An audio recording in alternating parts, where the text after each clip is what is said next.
বিসমিল্লাহির রহমানির রহিম।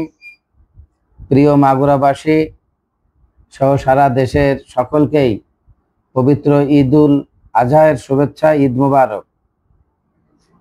এই বিগত 15 বছরে দুঃশাসনের থেকে মুক্ত হয়ে আজকে সারা বাংলাদেশের মানুষ ঈদ উদযাপন করতে যাচ্ছে।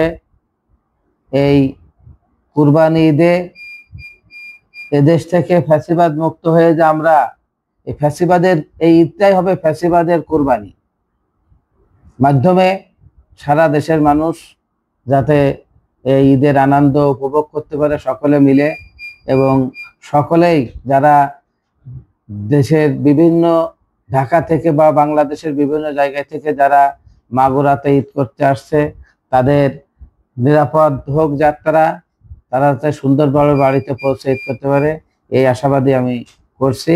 এবং দেশবাসী বা মাগুরা সকলের কাছে আমি দোয়া চাচ্ছি, আমার জন্য সবাই দোয়া করবেন এবং সবাইকে ঈদের শুভেচ্ছা জানাচ্ছি। ঈদ মোবারক।